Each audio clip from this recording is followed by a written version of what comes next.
Boker Tov. Today's Daf Yomi is dedicated for Shmir for the Chayalim. That's all for the Shmiyim. Yeshua for Am Yisrael and his Eis Tzara. So we're going to start today's Daf Yomi on the top of Kuf Mem, Amud Aleph 140a at the top. The Gemara has told us that in a situation where there's plenty of money in the estate to go around and the sons inherit the estate, but they have to provide for their sisters from the estate for their ongoing support. Well, let's say there's not enough money. It's what's called Nechas and Muatin. In the first case was Nechas and Merubin. If there's not enough money, then the daughters get provided for by the estate and the sons have to go begging, according to the rabbis. Admon presumably challenges that. But we want to know, let's say, says the Gemara, Pshita, it's obvious, Merubin, or 3 lines on the top of 148, it's obvious that if there were a lot of assets in this Ma'atu, and then after their father died, the assets went down in value, and so it's no longer considered to be like a plentiful estate, but now it's a Nechas and Muatim, a small estate. How do we view it? Well, we say Kvar Zachuba and Yorshin. It's already considered to be a large estate because the heirs have already seized it.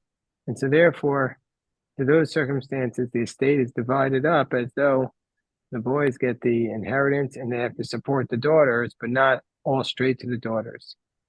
Muatin Vinisravu, let's say it was a small estate, but then the price went up. What will be the halacha there? Do we say Bereshus Yorshin Kaimi? Now we're going to say it went up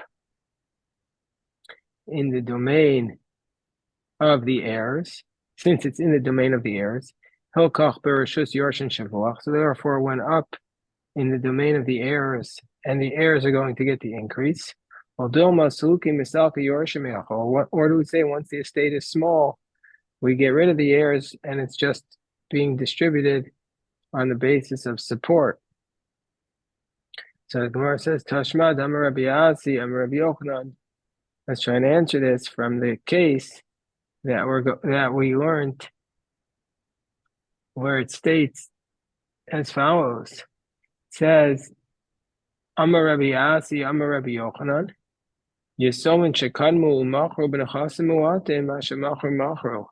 And if it was a small estate and the heirs went ahead and sold it before the Bezdin divided it, even though eventually they were supposed to have divided up amongst the daughters for support, nevertheless, we're going to say it's a valid sale, because we're going to say that if we don't seize money that was sold, we don't see property that was sold in order to pay for the support, and so therefore it's a valid sale. But we see from here that that it's considered to be the domain of the heirs from the moment of the death. So if it goes up, it went up in the value of the heirs. So now the Gemara says, Yosef Rabbi Yirmiyah Kamed Rabbi Avo, the Kabbai Minates. Rabbi Yirmiyah is sitting in front of Rabbi Avo, and he asked from him the following question. Amanu Somau Shetemayit B'nechasim. Do we say a widow can make this estate considered to be Nechasim Muatin, a small estate? What's the scenario? We know that you have to support the daughters on the estate. The sons have to provide for the daughters, but they also, as part of the law of the Ksuba, they have to provide for the widow from the estate. So, but the widow's money is not guaranteed, because it's possible she'll get married, in which case they don't have to support her anymore. So do we view the money that has to be paid to the widow as thereby depleting the estate and viewing it as a small estate, or do we view it as not necessarily that way, and so therefore it's a large estate, but it's just an expense that the state may have? So that's the question they asked. I'm reading keeping this limazona. Do we say since we have to support her, mamata, she diminishes the estate? Or perhaps we say, Odama kivan the illuminas bale, Odama kivan the illuminas bale, since if she'll get married, she doesn't have to be supported. So here also, we're not going to view her as part of the estate, and so therefore be a large estate in that case. And says the Gemara, Im Timtza Omar, and if you want to say, and most poskim hold that whenever there's an Im Timtza Omar, it means we've adopted the final position that we just said. So if you want to say, that since if she'll get married, we won't view her as having anything in the estate, and so therefore the estate will retain its current size. What about a case of a bas ishtoma, where as part of the ksuba, when he marries her, he promises to support the daughter of his wife for 5 years? Does she diminish the nechasim? Does she make the estate look smaller? Me Amrina, do we say kivin aspa? Since if she'll get married, nami isla, that since if her mother will get married, still the daughter is entitled to support. And so therefore, mamata, she diminishes the state. Odama kiven di ilumesa, leislav will mamata. Or do we say since perhaps, since if the daughter will get married, she'll still have it? Or do we say, since if she'll die within those 5 years, then she doesn't have to be supported, then leisla. And then the Gemara says, and ve'im tim tzolmar kivin di mesa leisla. Do we say since if she dies, doesn't need to be supported, velo mamata, she doesn't diminish the estate. What about a creditor who has a claim against the estate? Does that make it look like a smaller estate? Mi amrina, do we say kivin dechimayes nami isle? Do we say since if he dies, nevertheless, the heirs of the creditors can seize that money, therefore it diminishes the estate. Or do we say since right now it hasn't been collected and maybe it'll never be collected, it doesn't diminish the estate. So the Gemara doesn't answer that directly, but instead it says a different version of this, which is the opposite. Some have Rabbi Yirmiyah sitting in front of Rabbi Avo and asking these questions in the reverse way, starting from the creditor. Does the creditor diminish the estate and make it look like it's a small estate? Meaning to say, does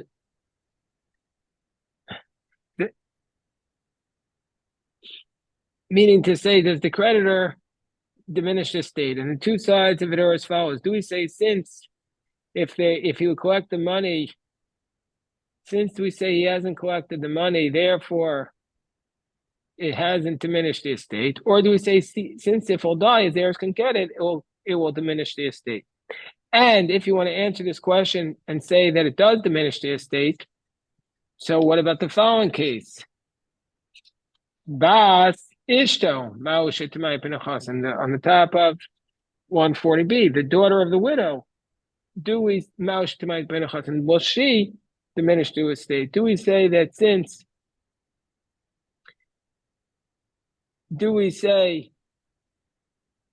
as long as she's alive, as long as she's alive, even if she'll get married, he'll have to support the estate. He'll have to support her. Therefore, it diminishes the estate. Or do we say, since if she dies, there's no obligation to support her. Therefore, right now, the estate is not diminished. And if you want to say that since if she dies, the estate doesn't have to support her, so therefore it's not diminished. What about his widow?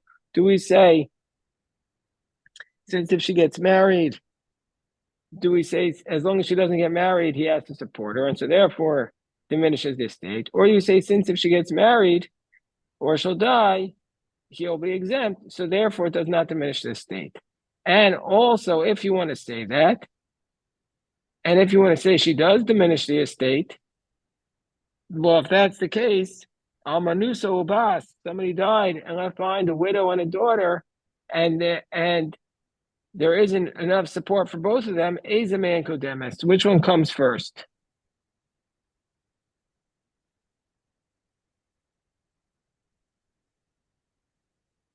So the Gemara says, Amalei Zilla Ina V'Salamachar. Rabbi Avo said to Rabbi Yirmiyah, go today and come back tomorrow. Kiyasa, when he came back the next day, Amalei showed me Haschad. He says, I don't have the answer to all your advice. I could just answer the last thing he said. I'm Rabbi Abba, I'm Rabbi Asi. Asu Almana. Eitzel Abbas, Kabas Eitzel Achen. They looked at the widow vis-a-vis the daughter, like the daughter vis-a-vis the brothers. Meaning to say, Habas nizonim v'achin yishalo apsachim. Afamana itzel Habas, amana nizonas Habas tishalo apsachim. Just like the daughter gets supported and the brothers have to go asking, so too in this case, the widow gets supported and the daughter has to go begging. Then we had said in the Mishnah, Anmon did not like this idea that if there's not enough money in the estate, the girls go begging, the boys go begging, and the girls get supported. So the Gemara says, Admon Omer b'shvil shani zachar of sadati. Why should I lose? Because I'm a boy. So the Gemara says, I don't understand what's Admon Tava mean. Why would he think that he's entitled to more because he's a boy? So Amar Abaye Achi Kamer. This is what Admon was saying. B'shvil shani zachar, because I'm a boy. And I'm the one who is Roy, I'm the one who's most appropriate to study the Torah. For this reason, if Sadati, why should I lose? I'm the Torah studier, so I should get it to a greater degree. So Amrei Rava, Almeata, Amanda Asik Besora, who the Yaris, the Asik Besora will Yaris. You think only somebody who engages in Torah study should inherit, but somebody who doesn't engage in Torah study should not inherit? Obviously, we're not going to say that. The Chazal does not put a value on the occupation of the child and say that you inherit more if you're a Torah scholar as opposed to, let's say, a stockbroker. They don't say that. Everybody inherits equally. I mean, if one is bad, then we had the case of Zachar Latov, that the one who disinherits him is remembered for good. But that's only a bad child. But somebody just has a different profession, the Torah scholar doesn't inherit more. So therefore, what's the reason why Admon thought that he should be inheriting more? This is what Admon said.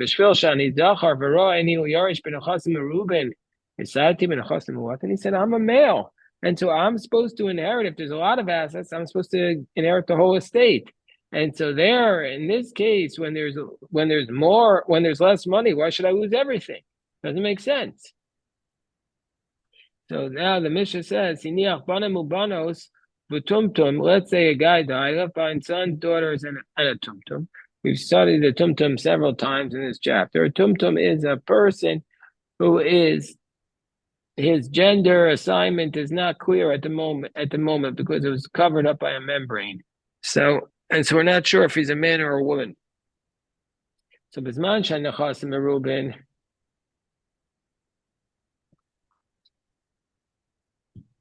When there's a lot of assets, Hazacharim Dochan also it's on the kavos. The males can say to the tumtum, listen, you're a doubt. We're not sure if you're a male or a female. So we'll push you over to the females, and you could collect just the support. But if there's nechasim muatin, if there's a little bit of money, and a kavos dochos also it's a zacharim, there's a little bit of money, and then the males are not entitled to anything because they have to go begging. The females could say to the tumtum, you don't get the support, you have to go to the males, you get nothing because maybe you're a male. Next case in the Mishnah, Omer Mteled Ishti Zachar Yitol Mana. If a man's wife is pregnant, he says, listen, if my wife gives birth to a male, let her take a mana, let this male take $100, means say I'm giving money to the fetus. Yolda Zachar, if she gives birth to a male, Yitol Mana. Then indeed the fetus, when he's born, he gets to take 100. Nekeva, he says, if she gives birth to a female Masayim, then I'm going to give her 200. Yolda Nekeva, if she gives birth to a female Notalas Masayim, she's going to get 200. Im Zachar, Manaim Nekeva Masayim, he says, if it's a male, I'll give him 100. If it's a female, I'll give him 200. I'll give her 200. The Yolda Zachar Nekeva, and she gives birth to both. So then Zachar Notal Mana, and Nekeva Notalas Masayim. Then the male takes 100 and the female takes 200. Yalda tumtum if she gives birth to a tumtum, then ain't no tell. The tumtum doesn't take anything because tumtum is not the male or the female. And so therefore he doesn't have the tumtum doesn't have a claim. It's a they. Imamar Koma Sheteleid Ishti Yitol, but he says if whatever my wife gives birth to shall take, I raise a Yitol, then he will indeed be able to take. V'mein Shem Yorish Ohu, Yorish Esakol. And if the tumtum is the only heir, the tumtum will get everything.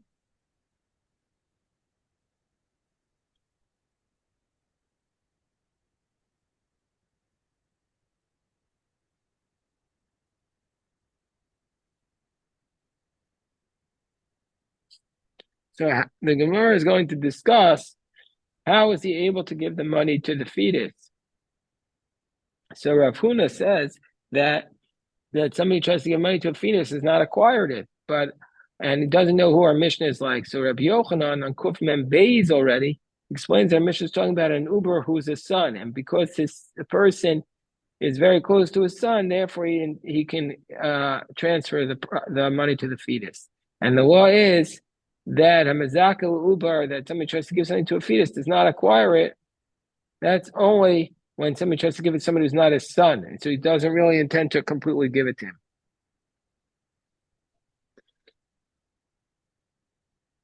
What about Fralacha? So the Rimagash says that this idea that a Mazaka Uber, somebody tries to give something to the fetus, acquires it, that's only said by a Shchivmara, by a person who's very sick, because it's like he wrote it down. And so therefore, or maybe it's a mitzvah, l'kayim divrei hameis, or maybe just specifically in this case, because it's a mitzvah to fulfill the words of the dead. But the Rashba, they say that it's even by a healthy person, and he does it to the ubar through a different person who's able to acquire it.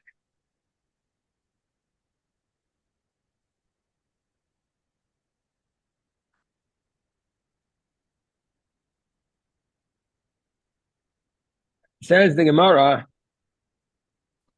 Dochen oso v'shakil kabas. That in the case of the tumtum, who's coming to inherit, he left behind a son, a daughter, and a tumtum. It says the sons push him to the daughters. So it says you push him to the daughters, and then presumably he gets supported like a daughter. But hakatani seifa, how could that be? The concluding clause says yodo tumtum. Ain't no notel that if she gave birth to a tumtum, if you give birth to a male or a female, the male will get 100, the female will get 200, and then she gave birth to a tumtum. Tumtum doesn't take anything, so we see that the tumtum is not a son or a daughter. So which one is it? Abaye's answer is dochono so ve'elo. We push him to the girls. The push is tumtum to the girls, but he doesn't get there. The girls don't. This offspring doesn't get anything. Meaning to say dochano so ve'enlo. We push it. The sons push him away, but he doesn't get anything. The sons push him to the girls, and the girls push him to the sons, and so he doesn't get anything. Rava Amar dochano so ve'yeshlo. Rava says no. We push him to the girls, and indeed he collects like a girl, or the tumtum collects like a girl. That they collect. They collect support. The Seifa, and the Seifa that says that the Tumtum doesn't collect, that's also Rabbi Shimon Gamliel. That goes according to the position of Rabbi Shimon Gamliel. Because it states, what does it state in the Mishnah in Tamura? The Mishnah states there that Rabbi Shimon Gamliel says, there the person who has this animal, and the Mishnah's position is that you want to prevent the animal from having to give it to a Kohen. So you could say, I'm sanctifying it in the womb. And if it's a male, it'll be an Ola. If it's a female, it'll be a Shlamim. And then, Yaldo Tumtum Androgynous, let's say the animal gave birth to a Tumtum or an Androgynous. Androgynous is a creature that has two genitalia. It has the genitalia of both. So Rabbi Shimon Gamliel says, Ein Kedushin Chol. And Rabbi Shimon Gamliel says it has no Kedusha at all. Meaning to say, because Rabbi Shimon Gamliel's position is that the Tumtum and the Androgynous is not a male or a female. It's neither. And so therefore, It's its own creature. So ein kedusha cholain. So therefore, our Mishnah, which says that it doesn't, that in a case where you leave some to a male and some to a female, and the tumtum is born, it doesn't collect. That's like Rav Shimon Gamliel says that this tumtum and this androgynous is considered to be not a male or a female, but its own creature. So the Gemara challenges Abaye's position. Abaye, remember, he had said that this tumtum collects nothing because we're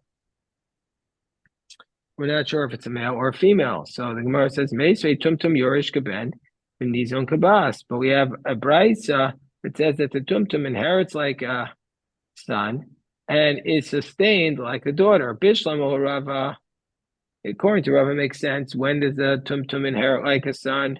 Yorish keben v'nechasim uatim. Inherits like a son when there's a small state and therefore collects nothing. And kabas, and inherits like a daughter, b'nechasim merubim, when there's a large estate and therefore it just gets supported. El Abaye, my nizon kabas. But according to Abaye, who says it never gets supported like a daughter, what does it mean it's supported like a daughter? So Rava, my yorish kaban. What does Rava mean when it says yorish kaban? It means that he doesn't inherit like a son in a case he never inherits like a son. That Rava said that when there's a small estate, it means he doesn't inherit. You could say, yeah, you're able to inherit, but you don't get it. So too by the daughters, we would say that I would say it means Roy Lizon. If it's a large estate, he might say, oh, I should get it, but the daughters could say to him, no, you don't get it, because the daughters could say to him, bring me a proof that you're a daughter, and then you'll get supported with us if it's a small estate. And so therefore, that's how Abaye would explain the brisa. Okay, this is today's Daf Yomi. If anybody has any questions, happy to address.